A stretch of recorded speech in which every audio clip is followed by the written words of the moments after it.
You're listening to the FIBEP Media Intelligence podcast. My name is Vlado. I'm one of the hosts, and together with me is Alicia. Hi, Alicia. Hello, Vlado. Nice to see you and hear you, of course. See me and hear me at the same time. This is the miracle of we the will internet. we'll post the video on OnlyFans or something. Okay. This is a really, how to say, energetic and surprising start. By the way, we receive a lot of questions, not about OnlyFans or Patreon or whatever, but a lot of questions. Are we going to move this podcast to YouTube? And I'm sorry to say that we are not.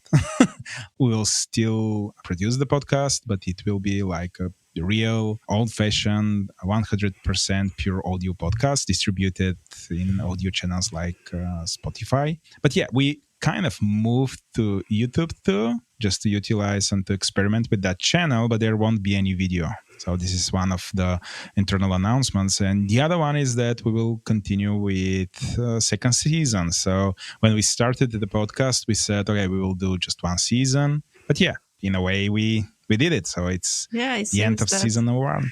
That people liked it, and actually someone is listening to us as, big surprise. So we will be continuing with the second season, but there will be some changes in the second season.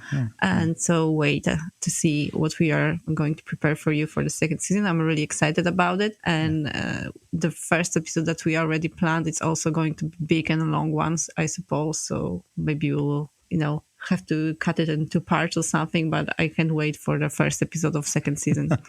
Perfect. Yeah. And because this is this time of the year when we say a lot of thanks, I would like to thank, first of all, to our listeners, everyone who listened to this podcast and spent with us like enormous amount of time listening about the media intelligence world and the media intelligence ecosystem and all these interesting topics which we covered.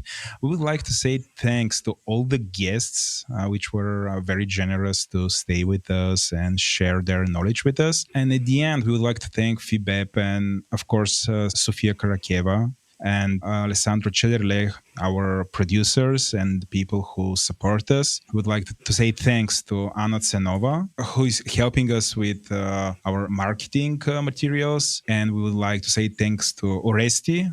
Thank you guys for helping us doing this podcast. And of course, I'm going to forget someone. Of course, Emily, a lot of all the kind people from the FIBEP community. Really looking forward to record more content together with you.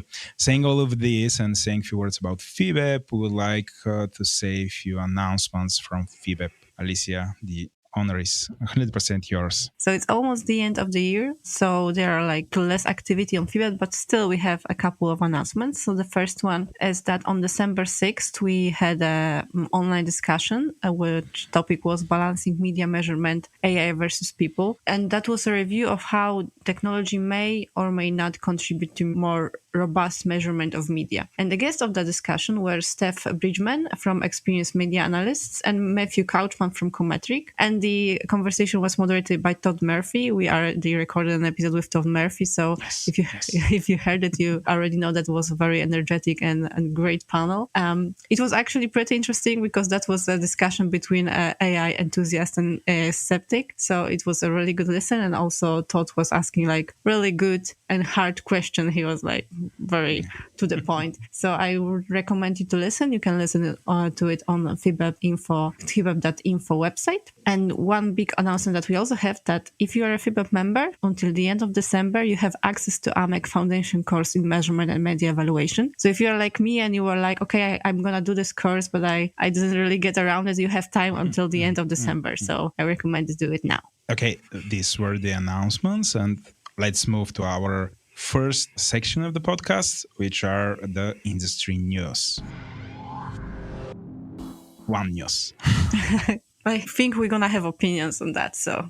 Sure, we have, because everybody... Okay, I'll just shoot it. We'll talk about ChatGPT and Lensa AI. Those two AIs which appeared, and actually for a very fast period of time, they become mainstream. And a lot of people who are not with tech background or media intelligence background suddenly had access to these extremely powerful tools. And the result was very interesting. So let's start with the easier one, the easier to understand, and that's, of course, Lensa AI. Yeah. Few words about what is Lensa AI. Let's agree that it's not sure that everybody knows what about Lensa AI. This is mobile app. On that app, you as a user can upload your selfies. And after that, for a modest amount of money, you will receive somewhere between 50 and 200 different avatars, which will be generated by AI. And these avatars will be from different styles, and some of them will be like drones, some of them will look like photos, etc. But yeah, it will be pretty much you in most of the in most of the cases. But yeah, from different angles, different clothes, different hairs, drawn with different styles, etc. That's the tool, and suddenly everyone started to all the social media was invaded by avatars generated by people. And this is how we learned about that. Alicia, how did you learn about Lensa? Of course, my social media was flooded by people who created their own avatars on Lensa. I guess it was around like $20 or something like that to get the avatar.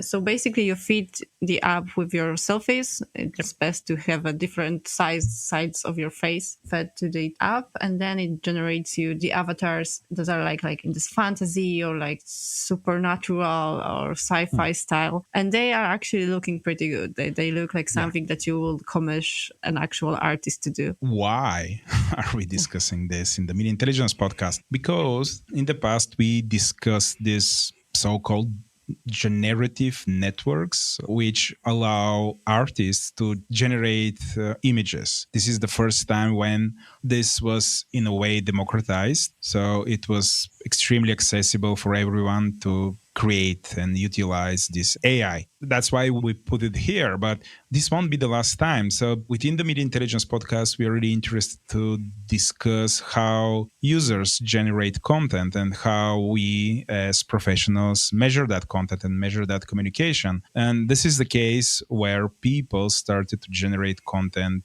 in this case images, in a very accessible way. And my opinion, so if we need to be, if we need to throw again predictions here. So how will this influence our industry? I strongly believe that in long term, more and more of this content will be generated by people, and we as media intelligence practitioners will need to evaluate it, and this will be part of our services. We need to measure, we need to recognize this type of content and see how people interact with it. So yeah, this is a new thing, and this thing will stay. So that's why we just want to say that. Alicia, would you like to add something that's particularly for Lensa? Actually, there was many controversies around the Lensa app. Yeah. And some of them comes with the fact that Prisma Labs, who is the owner of the app, is based in Russia. So basically you're sending your face to somewhere in Russia, and your face model stays in their neural network. I think it was Stable Diffusion, right? Yes. So you actually fed your face to some AI network in Russia. And I think a lot of people are not thinking about it, that they are actually giving the right to their face to some people they don't really know. So that's the one thing. Of course, there's no information while you're using the app that you're giving the permission to the app owners to use your face in any other times. But you do. But you actually do. And the other controversy is that they actually, it's kind of funny, but a lot of people generated their avatars and some of them were nude or like spicy, let's say. Yeah. And there was a controversy that they didn't give the permission to upload them, let's say, right? So that's another one, that there is like no control over what the app's gonna generate. And the third one is actually how the Lensa AI was fed, with what Lensa AI was fed. So there's a lot of artists that recognize their art styles in the avatars, but they have not given any permission to anyone to be a part of the process. So they didn't agree for their art to be fed to the AI. They didn't get any money from it. So they are actually accusing the app of stealing from them. Yeah. So this is a very big issue. There is also a really big issue in artist community because Actually, there is a lot of people who call themselves AI artists right now. So they Yeah. just, write the prompt for the AI and the AI generates and they post this as their art. And artists who spend ages crafting their skills and all of that are Yeah. really discussed about it. So there's a lot of controversy about this app. I really recommend you to read more about it because I don't think this is gonna be discussion that's gonna end soon. And there's much more new apps that are trying to do the same thing that Lensa did. There's a new filter on TikTok that can change you into the anime avatar or something like Yes. that. Yeah. So there's a lot of that, and people are not really thinking. So okay, you send already your face to Russia, you might send your face to China, whatever. So if I can, in a way, summarize, what did you just said? There are three main topics to be considered on. This is on the more darker side, like first copyright issues, then who actually owns the data at the end and who can use our faces and what for. So can they produce fake identities, etc.? So is this, that's a very prominent problem. What was the other one, by the way? Yeah, I also told you that you have no control over what the app is gonna generate, right? So that was the problem with and a lot of profanity. women was Absolutely. used. So this is from we can connect this with the ethical AI episode because I read the article about a lot of females which received avatars and they were nude. So let's say I generated nude avatars for them, which is it's not okay. There's one Chinese app that also that change your photos into the like drone avatars, and it actually changed people's skin color. And it's also very problematic. Again, this will stay. So a lot of challenges, but this will stay. This is my prediction. So let's see how the users will educate themselves and how they will use this to express themselves because this technology will stay. This is Lensa. Let's move to ChatGPT. ChatGPT, something similar, but way more powerful. This is AI, which is trained to give answers. And not only, but that's why they call it chat. So it looks like a chatbot, but it's a way more than that. It's a very advanced AI, which is capable to give answers to very complicated problems and can summarize articles. So pretty much this is a very educated machine, which is very productive and has a very diverse knowledge. And the other very interesting thing, it works on a lot of languages, so including Bulgarian, my language, which is really how it works out of the box. So I can communicate with ChatGPT in Bulgarian, which is amazing. Have you tried it? Yeah, well, of course. Okay. We tried it and... Was the language model good? It is. Actually, it's pretty good.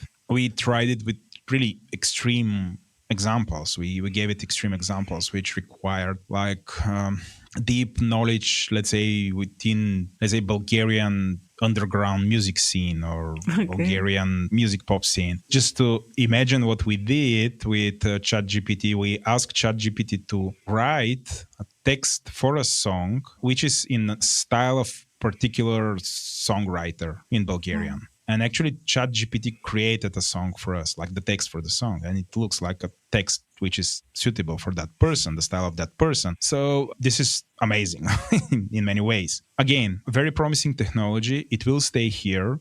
And right now, users are using it to generate memes. So Mostly, they generate memes, and you will see your social media flooded by these screenshots of questions and answers, questions written by people and answers provided by ChatGPT. So that's one side of the things why we are mentioning this technology, but I would like to mention it because this is a very good demonstration of how this type of technologies can actually empower media research analysts. Because within our industry, a lot of effort and a lot of time is consumed by people who write reports on certain topics or they write abstracts, etc. For a long period of time, a lot of companies, actually, like tech companies within the media intelligence ecosystem, provide similar services where we use language models or technologies similar to ChatGPT to innovate and automate some part of the media intelligence process or media intelligence products.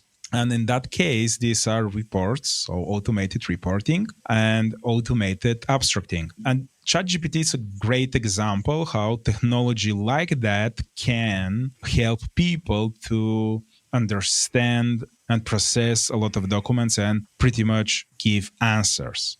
This is why it's promising, and this is why I'm mentioning this technology here. But I will hurry up this time and say all the negative stuff before giving the word to Alicia. There are a lot of challenges because ChatGPT gives answers, and these answers, they look very good, but there are mistakes. And pretty much in each answer, usually there is just one mistake. So if you ask very complex questions, you will receive a very long answer, and mostly it will be right. Like generally, the answer from ChatGPT will be right, but there will be errors. So all of this can be a huge productivity boost for the natural intelligence in our industry. Like people can utilize this type of technologies, but they need to be supervised. Actually, there's less like ethical questions around the ChatGPT because it was created by OpenAI, which is based in San Francisco. And cannot address you yet. Yeah, yet at this point. It was amazing, yeah, because I actually prompted it to write a code from me, spawn a code from me. It needed a little tweaking, but I didn't have to do anything. I just have to add some spaces and all of that. It was a code that was working. So it was like, wow. Like also, could it write my thesis for me? Like, can I just feed it all the literature and then please give me a thesis based on this topic? It's really like mind blowing what we can do. But then you said there are mistakes. So it still needs supervision. It still needs someone who will actually check what it generated and if there's like lies, let's say, in it, right? False facts. False fact, right. So somewhat I'm worried because I'm not really sure if I would like to read news generated by an AI. I would really like it to be like, comes from someone who thinks about the consequences of the things they have written and not just generate text without like doesn't think, right? It just do the things that you prompted to do. So it doesn't think about the consequences, doesn't think about the mood or like the tone of the thing that it generated. So there's also a lot of problems with the fact that it might be offensive, and it can also generate anything. So if you make it write something offensive, it will, right? Yep. Final words from me about the potential threats from technologies like this when they become democratized, which is inevitable, by the way. So right now, this is something provided by OpenAI, which is a company owned by Elon Musk. Again, Elon Musk he will never let us go. Yes, he will be he will be mentioned each time in our episodes. And this time is with this. We're not going to talk about Twitter this time. But again, this is a technology which right now stays within one company. So it's in a way sandbox there, but this will change for sure. And there are a lot of challenges for our industry and natural intelligence, which will, I'm sure that all of these things will happen. The challenges are like people will start to generate a lot of computer generated content, which will be masked as unorganic content. And we as professionals and media intelligence professionals will need to measure that. And after that, we will need to distinguish this type of content from natural intelligence organic conversation, which could be very challenging. Even right now, the output of this type of models are indistinguishable from something which people generate. So let's give this technology a few years and let's put it into the hands of, not that conscious players. And the result could be invasion or epidemic of computer-generated fake news, information attacks, information overloads, because these machines are extremely productive. And for our industry to survive, we should be capable to distinguish that. So this is one of the challenges which these machines will bring within our industry. And my wild prediction is that this will happen in 2 years. So it's not that far when we will reach this point. Of course, this is my personal prediction, and this is just a prediction. It could happen earlier. It could happen in 3 years. We'll see. But I'm convinced that we'll have this type of problem. And when we upgrade this with deep fakes, it will be even harder to process all of this content. So that's why we put this technology and discuss this technology within the Media Intelligence podcast. This is very interesting, very promising, very impressive, and at the same time, it will bring a lot of challenges for us. Saying all of this, it's time to move with our guest. Alicia recorded the interview. So we actually mentioned a little bit that we have an issue with copyright. So we actually invited Christoph Diekes to told us a little bit about all the issue regarding the copyright in media monitoring industry, but also in our what's going on to be in the future was media monitoring industry role in educating people about copyright and why it is a big issue. And with AI, I think it's going to get even more complicated. So I think the interview that we're going to present to you, it's going to be the good foundation to start with. Okay, perfect. Let's move to the interview. We have Christoph Diekes with us today from OneClusive. Hello, Christoph. Hello, Alicia. It's so good for you to join us. Thank you so much. I couldn't imagine a better person to talk about copyright issues today. So, Christoph, please tell our listeners a little bit about yourself. What's your role in OneClusive? So, my role, I am in charge of content and copyright for OneClusive at the international level. So, I work with the production team and at the same time with the legal team. So, I am in charge of buying the content. Then I work a lot, of course, with all the database licensing organization like CNLA or the CFC. And at the same time, I buy content directly to the publishers, of course. And I am in charge of copyright too. So we have decided to join the two departments. And one of my role is to, that's why I work with FIBEP too, but one of my role is to buy content in all the countries where we don't have any office. So this is our FIBEP's partners, Infomedia, Global News, etc. So they are here to provide the content in their countries, and my team buys this content to these FIBEP partners. So it was essential for us, for OneClusive, in the beginning to make things clear that compliance is really important for us and for our clients, because in a certain way, copyright is not only protect our industry, it's protect our clients. And in more ethic world, of course, our clients ask us to be copyright compliant, even if, of course, they want simple copyright models. Okay, so we told a little bit about what you do in OneClusive and how does, I can imagine this must be hard for so many different markets which have different copyright laws, right? Because there's no universal copyright law for example, for the European Union. There's so many different copyrights in all the countries. I'm from Poland, and from Poland for the longest time, the media monitoring organization were kind of overruling the copyright law by the right to quote. And this is something that wasn't an issue. So copyright wasn't an issue for a very long time in Poland, but that's a different situation in many other countries. So can you please tell us a little bit, okay, so if you are a media monitoring company, how does copyright laws apply to your work, to your daily job?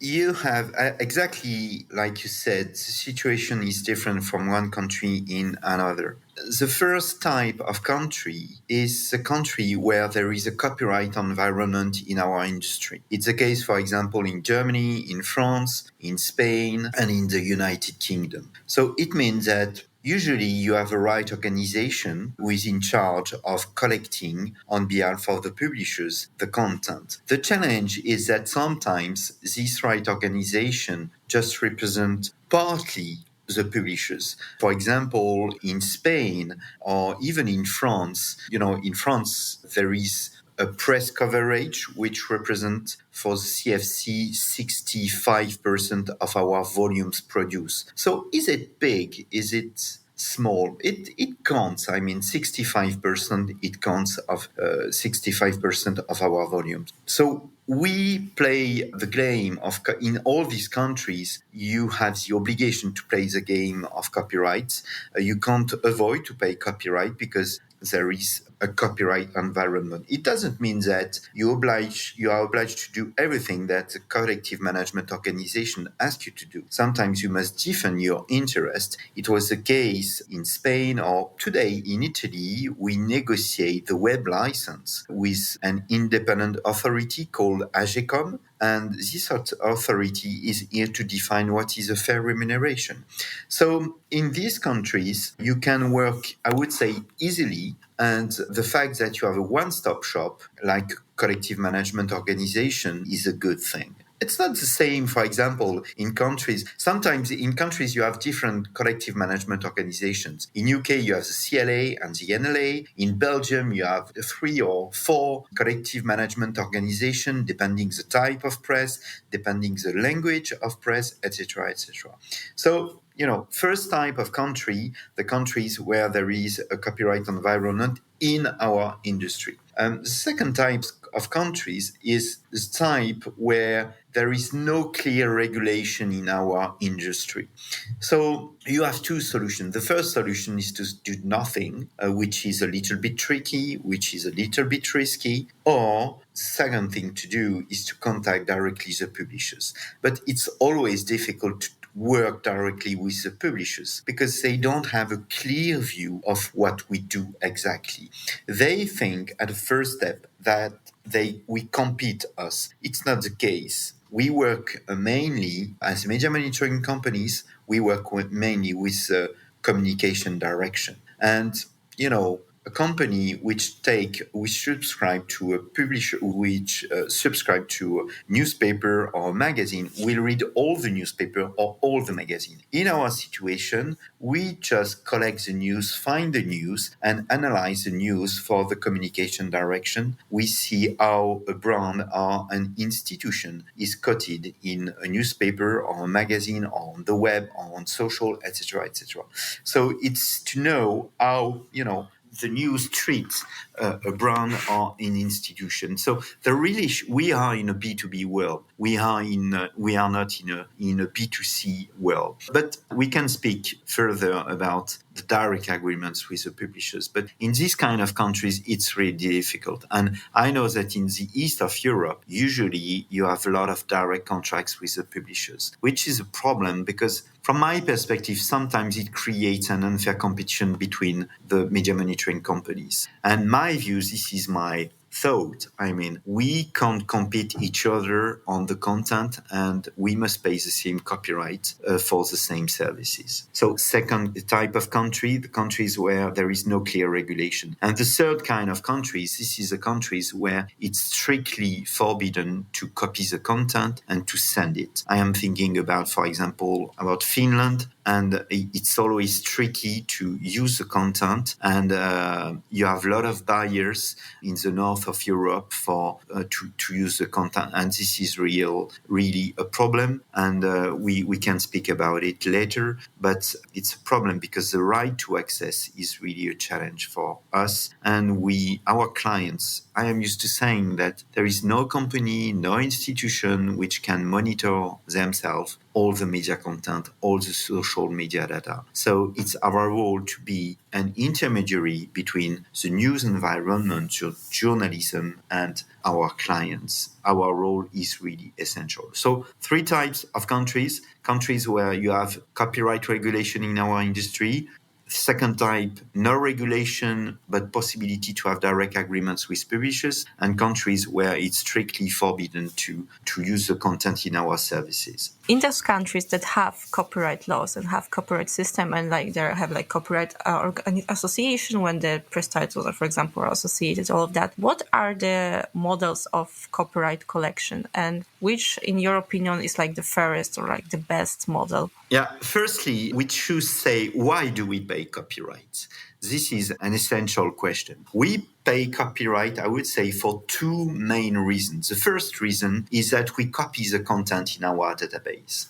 Then you have 2 scenarios. You keep the content in your database or you don't keep the content in your database. If you keep the content in your database, you need an authorization. If you don't keep the content, if you create what we are calling a temporary copy of the content, you don't need really a license. This is what we are calling in the United States a fair use principle, even if it's a legal principle which is more complex that I am saying right now. But it's the idea of temporary copy is in the European legal environment, and we can use it in our industry not to ask for an authorization to use the content temporary. First thing. Second thing, you copy the content and then you make it available to a third party, which is our client. So this, as you make available the content, as you make available an article to someone, an article which doesn't belong to you, to someone, a third party, then you have to pay what we are calling a first copy fee or just a copyright. So you have two types of models. The first type, I already spoken about it. It is direct contracts with the publishers or with the right organization. So it means in this kind of situation that there is no contact between the publisher or the right organization and your clients. And from my perspective, this is the best model because this is the easiest. When you, Alicia, you go to the cinema, you just buy one ticket, and in your ticket you have everything. You pay the author, you pay the actors, you pay the producers, you pay everybody. So when a client arrives here in front of Onclusive, he should just, make things easy. And it's our role to make things easy. That's why I prefer one-stop shop, and the one-stop shop should be us. So to have a line in your invoice which say, well, you have this service of press reviews, of monitoring, and for these services, then you will pay a percentage of your revenues, a percentage of the invoice, which is like a tax. I mean, it's not really a tax. It's again something that you copy, and this article doesn't belong to you. There is an intellectual property on the content you use, and you must respect the intellectual property. So first model, this is a direct model, a one-stop shop directly with the publisher or the right organization, with no contact between the publishers and the writer and the client. But usually in several countries, what we saw is that after dealing with a media management company, like in Italy, like in Greece, like in Spain, the right organization usually wants a direct contact with our clients because they just want more money. That's all. So they say that there is a difference between giving an authorization to media managing company like Onclusive and giving an authorization to use the content by the client himself. So there is two usages: what you are doing as media managing company and what the client does with the content you send to him. So what we are saying in our industry is that if, as Onclusive, I am sending an article to a client, if the client just use it, if there is just one user who receives the content and read it and that's all, he doesn't have to pay copyright. But if he wants to reuse it, as there is another usage, he must pay more. He must have a license, and then to have a license, he will have to pay. So why the final client usually has to pay? Just because he has another usage, and this usage is different from your own usage as media monitoring company. So there are two levels. So the client doesn't pay twice. You pay as a media monitoring company, and the final client pays for example, redistribute the content internally to 10 users, 40 users, 100 users. And the CFC in France has its own model. So this is a per user license, but for each article, you just pay one, you receive one article, you pay one article. But if you have 10 users, you will pay more depending the number of 10 users. In Italy and in Spain, it's different. In Italy and in Spain, there is a global fee per user. So this is, I think, 36 euros per year per user. So it's not a question of number of volumes of article. It's really the number of users. So, for me, the best model is the easiest for the client. The easiest for the client is really just to have one contact. We are here to, you have hotels with all inclusive. It should be the same in our industry. We should, as media monitoring company and analysis company, we should provide a service with all inclusive copyright including. So the problem is that it's not the case. So when a media monitoring company says that we sell to you a press review, and this press review is with all copyright including, it doesn't exist. It can't be. It means that there is a copyright infringement here. So, because if you want to use UK content, if you want to use German content, French content, you need a license with each right organization in France, in Germany with PMG, in Spain with CEDO, etc., etc. So I would like, and I have a dream of a simple model, one-stop shop, all-inclusive model, but it doesn't exist. And the company who says the opposite is in a position of copyright infringement, which is a risk. I mean, you have some companies who take this risk, but this is a risk. Do you think that situation that you have all this like different approaches and you have like situation like in Greece when the client have to pay for the content themselves and then the media monitoring company also have to pay for the content? Do you think that could change, that we can kind of unite? No, I don't think. I think this model of media monitoring pays because a media monitoring company makes available the content to a third party, the client. And at the same time, the client, if he wants to reuse the content internally, he must pay more. This model of the two steps is really the most used in our industry. It is used in France, in Greece, in UK, in Ireland, in Spain. It's something that I don't think it will change. Sometimes a publisher decides to leave the collective management organization and to find a direct agreement with the media monitoring company. But my experience is that when you have a direct agreement with a publisher, it's always tricky. You are less in a copyright environment than in a sales environment. So it means that the best offer will gain and will win. And I don't like this situation. I think that FIBEP is here to create a fair market like EMEC. And a fair market means that we cannot compete each other on receiving content, using the content. Because if you have an exclusivity on the content, it will become a nightmare. It becomes impossible to provide our services in a clear environment. The problem is that if there is an exclusivity, you put barriers to access to the content and you create unfair models, you create unfair competition. That's why for me, it is the main positive side of the right organization. Because the right organization is here to get the balance right between all the media monitoring companies. And I encourage the fact that when you are in a country where there is a right organization, you should work jointly with your competitors with this right organization to defend your interest. And it exists. I mean, you have the UK Media Monitoring Association, you have the French Media Monitoring Association, FIVEM, you have the IVDM in Germany, you have EFEC in Spain, you have Rassegna Stampa in Italia, etc. So it's important to work jointly with the publishers, but together with our competitors, because it helps. And we are too small. We are a niche market in front of the publishers. Think about the fact that I always give the example I know the best is the French example. But the French market, media monitoring market, press review market, analysis market, we are at 110 million euros per year. And we face the media revenue in France, which is at 20 billion euros. 20 billion euros, 100 million euros. We are a small market. So if you decide to work alone with a publisher, I think that you are too small.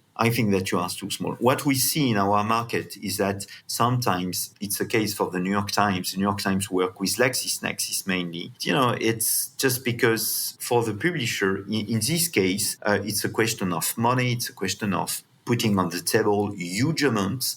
And it's not something that everything can do. And that is why, it creates an unfair competition, I think, because the idea of right to access to the content is fundamental. This is what we can speak about later, what we are calling in a legal perspective an essential facility. An essential facility is we can't work without the media content. So the publisher must make things easy and must allow us to access to the content. Because without the publisher content, we can't work. Okay, so let's actually talk about that, because as you said, the publisher has exclusive right to the content.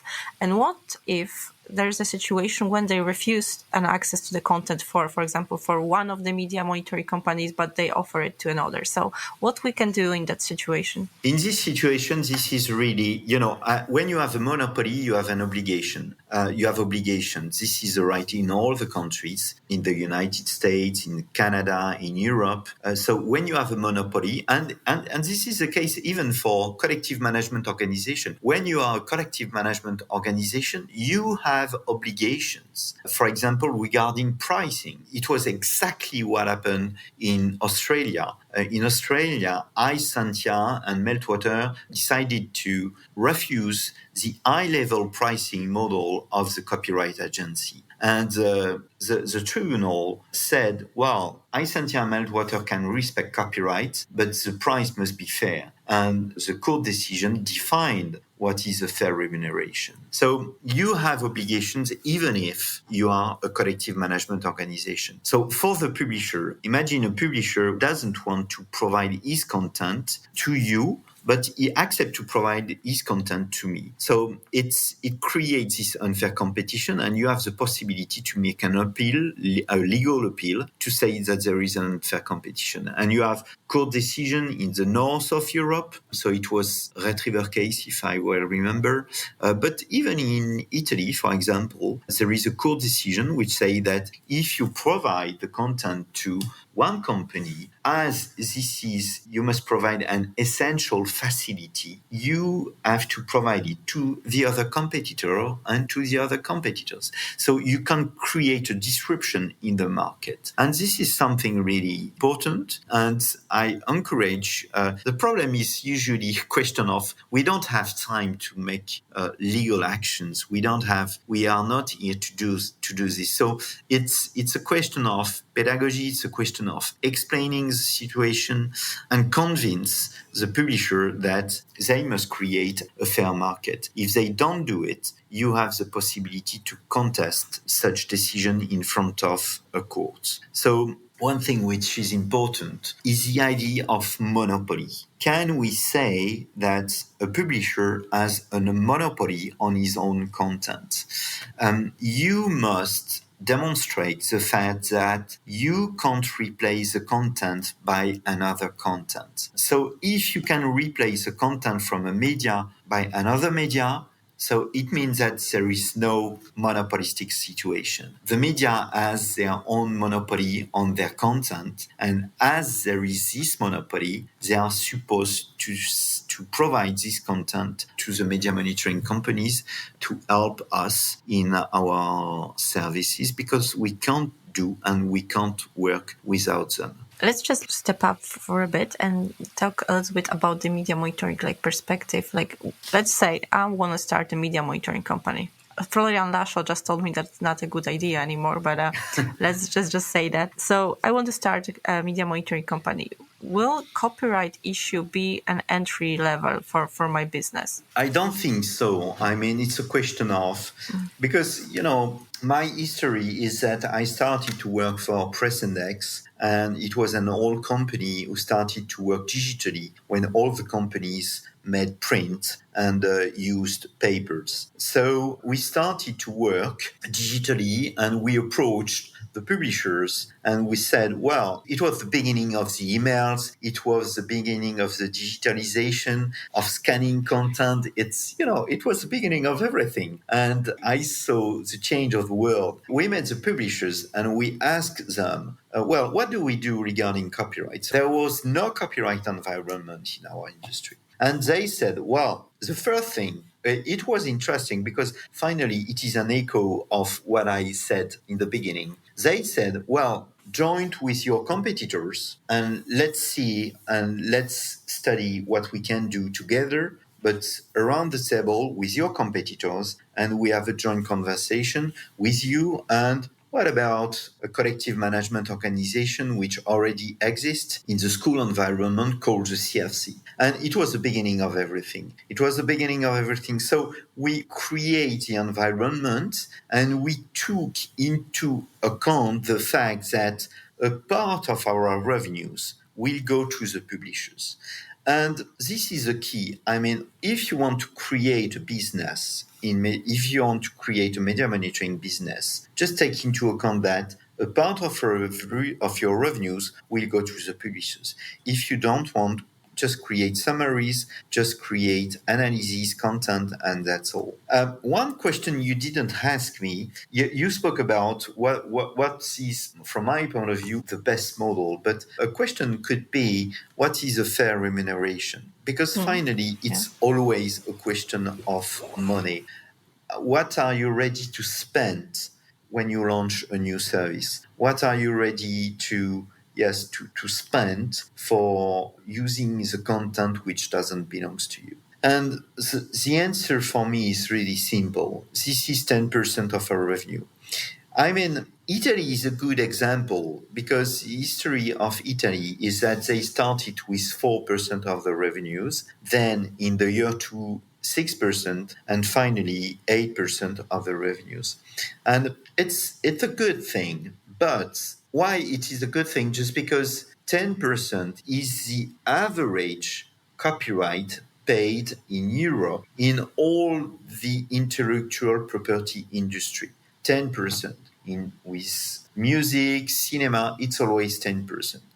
I'm used to saying that I write books and 10% of the revenues of my books sold go to me, and I receive 10% of each book sold. So it's 10%, it's an average, it's a European average. And for me, I think it's good, even if I think that in a new market, so a no mature market, we should start at 4%. And it was what the judge decided in Portugal. In Portugal, after the court decision saying that all the media monitoring companies must pay a copyright fee, they decided to apply a 4% of the revenues. And it's good.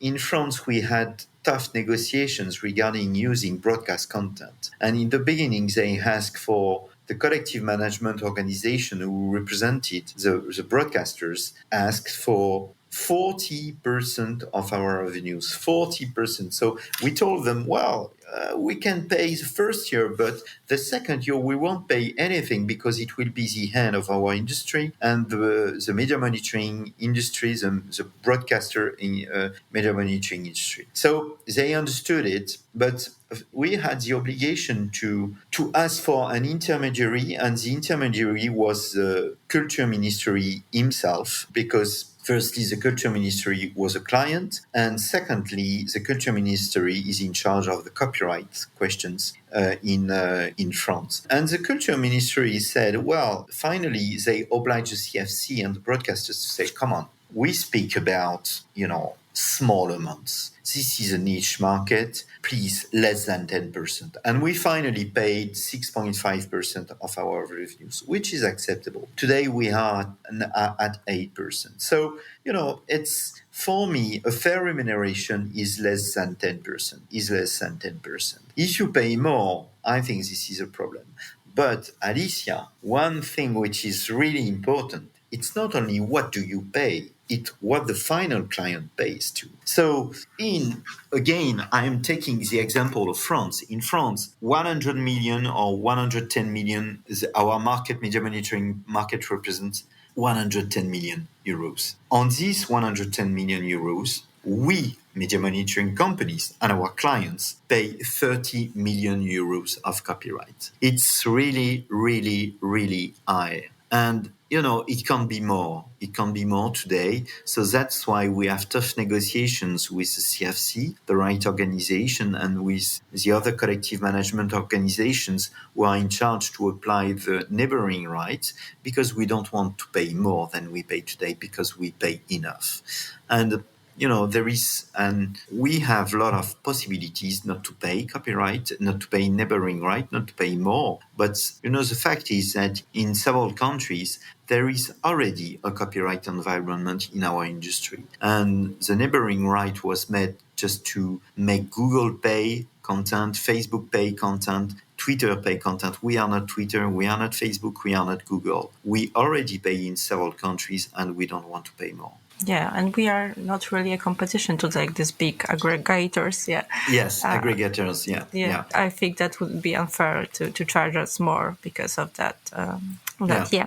But actually, when we are on the topic of this, like Google and Facebook and all that, so what is the best strategy for a small like media monitoring company to stay competitive on the market? To say, it's something that they must take into account in their business plan.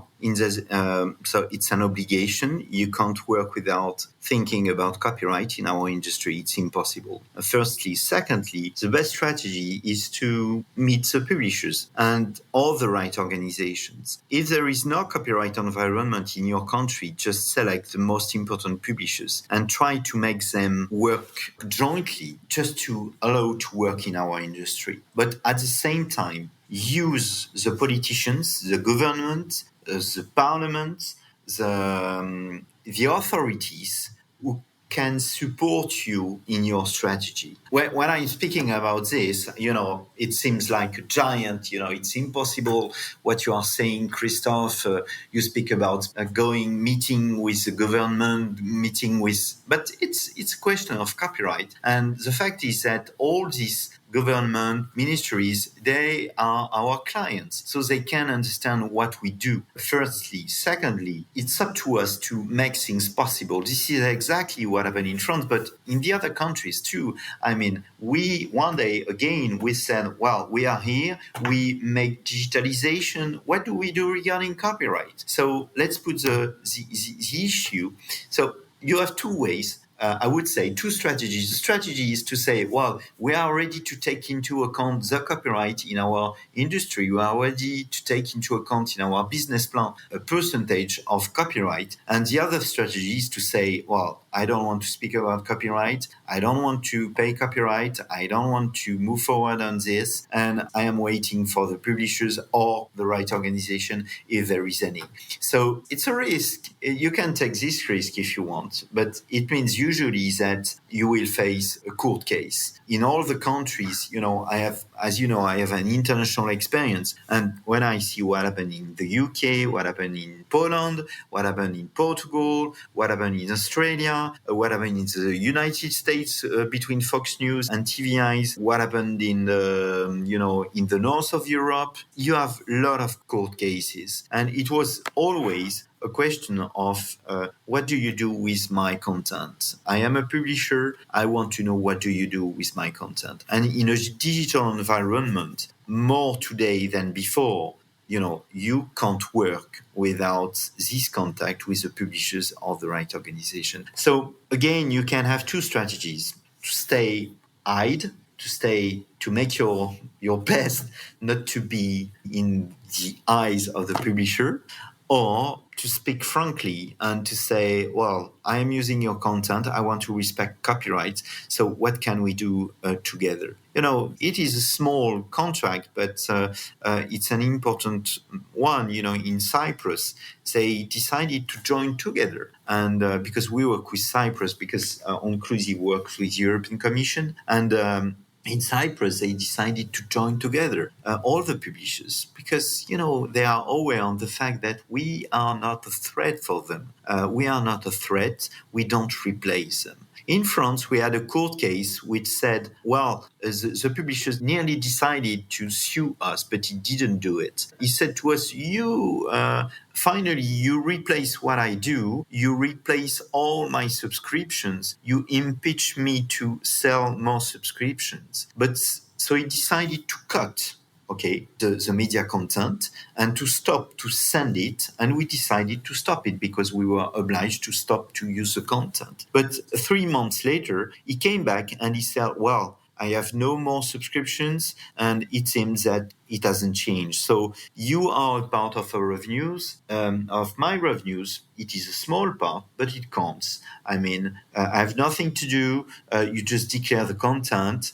We define a price together, and it is good. So again, it's a question in the strategy. in the strategy, depending the country you are, you should apply different pricing model. You don't pay an Apple in Italy, in France, in Germany, and in Poland the same price. So it is the same thing with the media content. So you should adapt your model. Just one example: the NLA decided to launch the newspaper licensing agency in the United Kingdom decided to launch an international license, and they decided to sell. They suggested to sell with a price per article model. And the price per article, the price was €2 per article. But, you can't sell €2 per article in Spain or in Italy or in Poland or in Croatia.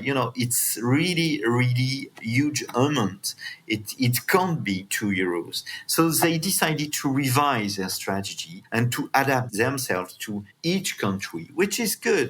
And I'm fine with it. Example that you said, for example, in Poland, we actually have a lot of clients that are interested in media monitoring in Germany. But when they hear about the prices for the copyright for German articles, they're like, okay, we can do without it. Yeah. Because we cannot just because the price is for the German market, right? Yes, yeah, exactly. And there was a European court decision, which say that equivalent market, we can apply the same pricing model. But the fact is that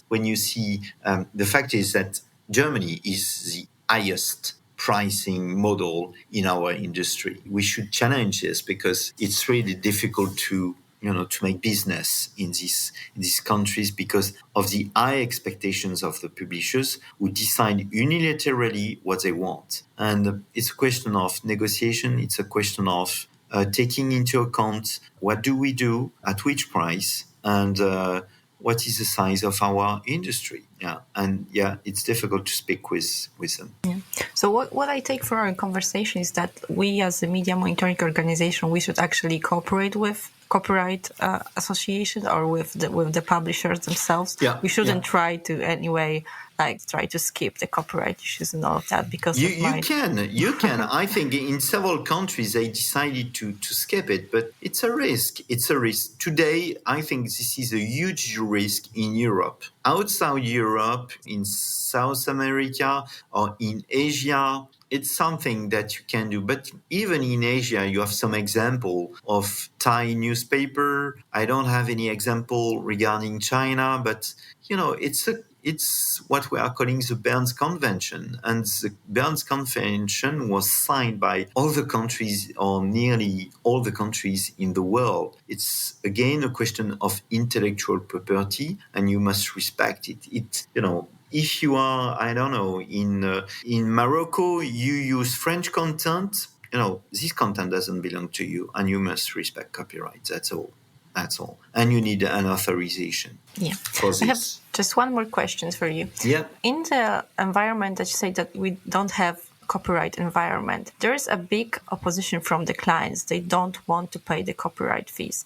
So my question to you is, should we as media monitoring company educate our client why they should pay copyright, why it's only fair to pay copyright fees? Should that be also one of the media monitoring organizations' jobs to do? I think so, because it was the case, and it's still the case in Spain, for example. Education of the client makes them understand that if they use the content more than the media monitoring companies pay, it means that they must, at inclusive in our terms and conditions, it is clearly written what are the obligations of the client. And today, you can't work with the European institution without taking into account the copyright question. But, even in Spain, the Spanish authority said they didn't want to pay, which was funny because they voted a law to respect copyright, and finally, they don't respect copyright, or they didn't want to pay more and to respect copyright, which was a little bit paradoxical. But yes, it's a question of education of the client, and it takes time. I would say that it takes years. I think that it can take 5 years to educate a market and to make this market mature, to accept copyright environment. In UK, France, Germany, north of Europe, Belgium, you have mature markets now.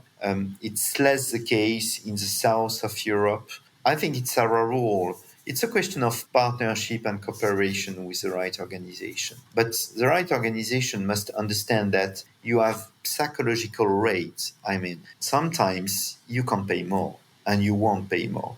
So again, it's a question of negotiation. Make them aware that we can't pay huge amounts. We won't save press. We are not here to save press because we are a small market, a niche market. But yeah, it's a question of education. It's a question of putting in your terms and conditions the obligations of the client to make him understand. But during the presentation you make before signing a contract, it's your role to explain what are the challenges.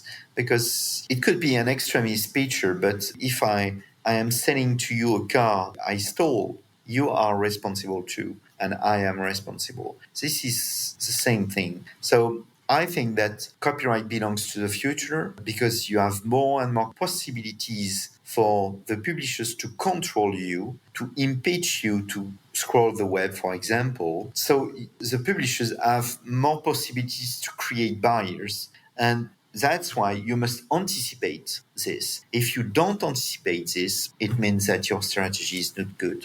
Great. Thank you so much, Christophe. Our conversation, it was really insightful. I hope our listeners also will enjoy it. Thank you, Anissa. Thanks for your invitation. This was the end of the interview, and we really hope that the whole conversation was very interesting and very useful for you. A few words about who worked on this episode. The hosts were Alicia Bors and Vlado Petkov. We would like to say thanks to our audio editor, Anton Vele from Govori Internet. We would like to say thanks to our marketing team, Anna Tsanova and Oresti Patricios. And I would like to say thanks to Identrix, the company which supports Media Intelligence Explained. Thank you, and we will see each other in a month. Bye-bye.